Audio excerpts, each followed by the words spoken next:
بسم اللہ الرحمن الرحیم۔ السلام علیکم ویورز۔ معراج پیغمبر اسلام صلی اللہ علیہ وآلہ وسلم کی زندگی کے ان واقعات میں سے ہے جنہیں دنیا میں سب سے زیادہ شہرت حاصل ہوئی ہے۔ عام روایت کے مطابق یہ واقعہ ہجرت سے 1 سال پہلے 27 رجب کی شام کو پیش آیا۔ اس کا ذکر قرآن میں بھی ہے اور حدیث میں بھی۔ قرآن یہ بتاتا ہے کہ معراج کس غرض کے لیے ہوئی تھی اور اللہ تعالیٰ نے اپنے رسول صلی اللہ علیہ وآلہ وسلم کو بلا کر کیا ہدایات دی تھیں۔ حدیث یہ بتاتی ہے کہ معراج کس طرح ہوئی اور اس سفر میں کیا واقعات پیش آئے۔ مولانا سید ابو العالی مودودی رحمت اللہ علیہ معراج کا سفر نامہ میں لکھتے ہیں کہ اس واقعے کی تفصیلات 28 ہم عصر راویوں کے ذریعے ہم تک پہنچی ہیں۔ 7 راوی وہ ہیں جو خود معراج کے زمانے میں موجود تھے اور 21 وہ جنہوں نے بعد میں نبی کریم صلی اللہ علیہ وآلہ وسلم کی اپنی زبان مبارک سے اس کا قصہ سنا۔ مختلف روایتیں قصے کے مختلف پہلوؤں پر روشنی ڈالتی ہیں اور سب کو ملانے سے ایک ایسا سفر نامہ بن جاتا ہے جس سے زیادہ دلچسپ، معنی خیز اور نظر افروز سفر نامہ انسانی لٹریچر کی پوری تاریخ میں نہیں ملتا۔ حضرت محمد صلی اللہ علیہ وآلہ وسلم کو پیغمبری کے منصب پر سرفراز ہوئے 12 سال گزر چکے تھے۔ 52 سال کی عمر تھی۔ حرم کعبہ میں سو رہے تھے۔ یکا یک جبریل علیہ السلام فرشتے نے آ کر آپ صلی اللہ علیہ وآلہ وسلم کو جگایا۔ نیم خفتہ اور نیم بیدار حالت میں اٹھا کر آپ صلی اللہ علیہ وآلہ وسلم کو زمزم کے پاس لے گئے۔ سینہ چاک کیا، زمزم کے پانی سے اس کو دھویا، پھر اسے علم اور بردباری اور دانائی اور ایمان و یقین سے بھر دیا۔ اس کے بعد آپ صلی اللہ علیہ وآلہ وسلم کی سواری کے لیے ایک جانور پیش کیا جس کا رنگ سفید اور قد خچر سے کچھ چھوٹا تھا، برق کی رفتار سے چلتا تھا اور اسی مناسبت سے اس کا نام براق تھا۔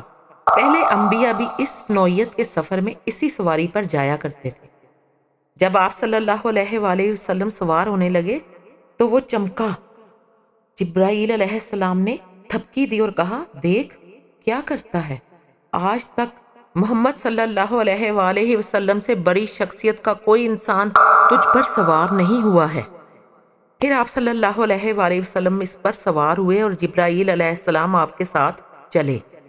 پہلی منزل مدینہ کی تھی جہاں اتر کر آپ صلی اللہ علیہ وآلہ وسلم نے نماز پڑھی۔ جبرائیل علیہ السلام نے کہا، اس جگہ آپ صلی اللہ علیہ وآلہ وسلم ہجرت کر کے آئیں گے۔ دوسری منزل طور پر سینا کی تھی جہاں اللہ تعالیٰ حضرت موسیٰ علیہ السلام سے ہم کلام ہوا۔ تیسری منزل بیت لحم کی تھی جہاں حضرت عیسیٰ علیہ السلام پیدا ہوئے۔ چوتھی منزل پر بیت المقدس تھا جہاں براق کا سفر ختم ہوا۔ اس سفر کے دوران میں ایک جگہ کسی پکارنے والے نے پکارا، ادھر آؤ۔ آپ صلی اللہ علیہ وآلہ وسلم نے توجہ نہ کی۔ جبرائیل علیہ السلام نے بتایا، یہ یہودیت کی طرف بلا رہا تھا۔ دوسری طرف سے آواز آئی، ادھر آؤ۔ آپ صلی اللہ علیہ وآلہ وسلم اس کی طرف بھی ملتفت نہ ہوئے۔ جبرائیل علیہ السلام نے کہا، یہ عیسائیت کا داعی تھا۔ پھر ایک عورت نہایت بنی سنوری نظر آئی اور اس نے اپنی طرف بلایا۔ آپ صلی اللہ علیہ وآلہ وسلم نے اس سے بھی نظر پھیر لی۔ جبرائیل علیہ السلام نے کہا، یہ دنیا تھی۔ پھر ایک بوڑھی عورت سامنے آئی۔ جبرائیل علیہ السلام نے کہا، دنیا کی عمر کا اندازہ اس کی عمر سے کر لیجئے۔ پھر وہ ایک اور شخص ملا جس نے آپ صلی اللہ علیہ وآلہ وسلم کو اپنی طرف متوجہ کرنا چاہا، مگر آپ صلی اللہ علیہ وآلہ وسلم اسے بھی چھوڑ کر آگے بڑھ گئے۔ جبرائیل علیہ السلام نے کہا، یہ شیطان تھا جو آپ صلی اللہ علیہ وآلہ وسلم کو راستے سے ہٹانا چاہتا تھا۔ بیت المقدس پہنچ کر آپ صلی اللہ علیہ وآلہ وسلم براق سے اتر گئے اور اسی مقام پر اسے باندھ دیا جہاں پہلے انبیاء اسے باندھا کرتے تھے۔